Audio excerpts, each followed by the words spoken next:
Do you want to learn to play the expansion of Great Western Trail's Rails to the North? In this video, we're going to explain you the rules to the expansion, and stay tuned until the end of the video. We have the designer himself, Pfister, who will give you tips and strategy how to win the game. Coming up.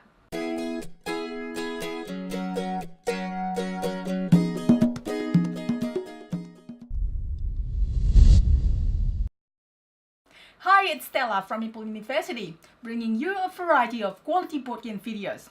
On our channel, we do a lot of overview, vlog, playthrough, and how to play, just like this one. So if you're new here, please consider subscribing to our channel. Click the subscribe button and hit the bell button so you get notification of our new videos.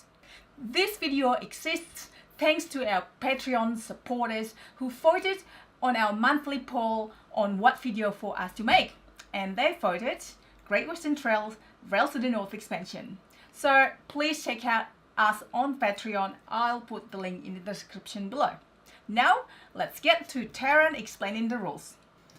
In this video, we're going to assume that you're familiar with the base game of Great Western Trail and focus only on the differences for Rails to the North. To set up, take the Rails to the North expansion board, fold the back tabs like that, and slide it over the main board so that it lines up. Note that you have covered the old city strip with a new city strip. On each of these 6 dark blue locations, place at random one of the 10 medium town tiles. And the game comes with 6 new Station Master tiles for a total of 11. You'll put 5 into their normal places from the base game, 2 onto the new stations on the Rails to the North board, and 4 over on the right of the board next to New York City.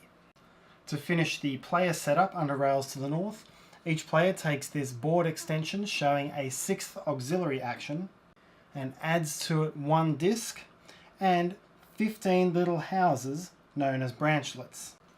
Players also get 2 new building tiles that come with the expansion, and as usual, all players will play with the same side of each, and each player takes 1 exchange token. You're now ready to play with the expansion.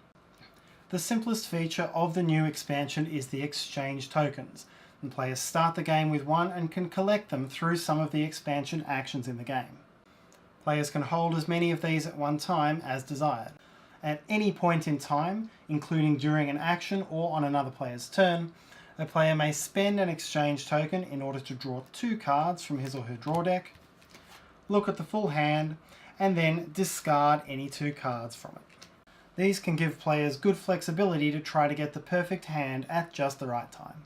The second and most significant feature of the expansion is in your new auxiliary action, which allows you to build branchlets up into the Rails to the North. Each player always begins with this available as a single auxiliary action, and players can clear this white bordered disc and pay 2 coins at some stage in the game to turn it into an available double auxiliary action. To take the action, a player discards a number 2 cattle card of any colour and then builds one of the leftmost remaining branchlets from his or her player board onto this section of the board. Branchlets may be placed into towns emanating from a city where the player already has one of his or her delivery discs, or to a town emanating from one where he or she already has a branchlet. Alternatively, at any time, players may build into this small town emanating from the Kansas City office. Each town has 4 squares, 1 for each player, so players cannot have multiple branchlets in the same town. If a player builds onto a space showing a benefit, the player immediately gains that benefit. In this instance, 2 coins. If a player builds into a town that has a cost associated, the player must pay that cost in order to build. When you clear the 2nd or 5th rows of your branchlet track, you will immediately gain 1 exchange token. There are 4 different types of town on the board that a player can build a branchlet into. Small towns have nothing attached and there is no bonus for building there. Medium-sized towns have 1 of these tiles associated, and placing there allows the player to immediately take the action associated with that town. For example, when placing here, the player could trash 2 cards from hand, or when placing here, the player could hire an employee at a 2 coin discount. The bonus must be taken immediately when placing the branchlet and cannot be saved up for later. And because there is a space in the town for each player to build a branchlet, each player will have the opportunity to perform each of these actions once. 2 of the expansion towns are station towns, and when a player builds a branchlet there, he or she may upgrade that station consistent with the way that it is done on the main board. Players may pay the cost, place a disc on that station, and if it's still there, appoint a station master. Once again, the player must take this action immediately when placing a branchlet in that town. The final type of city that you'll find is a large city, and when you place a branchlet there, you get no immediate effect from that city, but it unlocks it for you to deliver cattle. And delivering cattle is what we'll talk about next. So what you'll notice with the Rails to the North expansion is that the red and white city strip has changed. There are many fewer cities on that strip for you to deliver to, and the number of victory points that you can gain has decreased. In fact, you'll see that all the way up to number 10, Detroit, you'll be getting -5 victory points for completing these green arrows. So, expanding north and creating cities where you're eligible to deliver to on the Rails to the North board is worth a reasonable amount of victory points. Particularly as you'll see that a lot of the big points paying cities are up here. When you deliver cattle to Kansas City, you total up the value of your cattle hand exactly as you would have in the base game. You are still limited to delivering to cities that show a number equal to or less than the value of your cattle. And you're still limited to having no more than 1 of your colored discs on a city, with the exceptions of Kansas City and San Francisco, which has moved from here to here. But you are now also limited only to delivering to cities on the red and white city strip, or to a city to the north where you have a branchlet. So if you don't build north, you're going to have a much more limited choice of locations than you would have in the base game. When calculating the transport costs for your delivery, make sure you look at the number on the city and then refer to that location on the railway track when counting that cost. For example, with Milwaukee, although the red train has gone past Milwaukee on the board, there are still 2 payment points before number 11, and so the player would have to pay a 2 coin shipping cost. There are 2 new city bonuses in the game. When you deliver cattle to New York City, in addition to 3 victory points, you can claim any one of the 4 Station Master tiles that was placed to the right of New York City at the start of the game.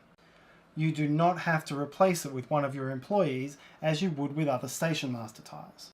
Secondly, delivering to San Francisco, which was worth 9 victory points in the base game, will now be worth 2 victory points for each bell that you've revealed on your player board expansion. 1 bell is revealed for every 3 branchlets that you build on the board, and so your maximum number of bells is 5, and maximum points is 10 per disc at San Francisco. This is still San Francisco, and all of the San Francisco objective cards from the base game still hold for this city. And that's how to play Great Western Trail's expansions Rails to the North. Now we have Alexander Pfister who will give you tips and strategy how to win the games. Hi Alexander! Hi Stella! Thank you for doing this wonderful explanation for the expansion for Great Western Trail. I want to say now some few words to it and want to introduce my assistant Laura. She will present me the new game board. And as you can see here, we changed Kansas and the minus point increased. So whereas in earlier games, in the base game, people delivered maybe 3 times, they did not mind the minus point.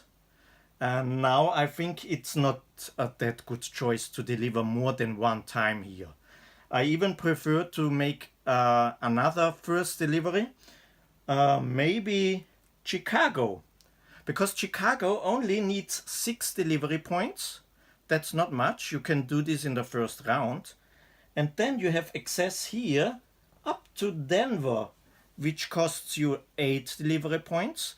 And the good thing here is you can get rid of a black disc here in the maybe second round of the game.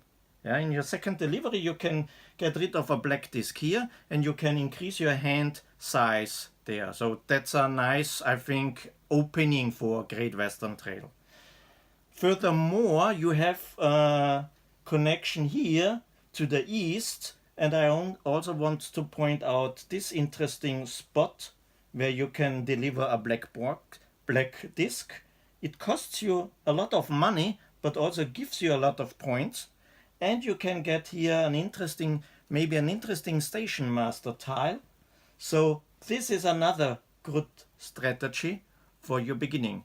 So thank you very much for looking this video, for your interest in this expansion, and hope to see you again. Bye! Thanks Alexander for tips and strategy. Well, we hope that you enjoyed the video and we hope that you enjoy playing. If you enjoyed this video, please hit the like button. If you have any questions, feedback, comments, please write in the comment sections below. And if you'd like to join a community Facebook group who loves board games just like you, please check us out on Facebook group Meeple University Community. And finally, if you haven't already, subscribe to us, hit the subscribe button and the bell button so you get notification of our new videos. Also, you can click the Meeple in the corner. Until next time.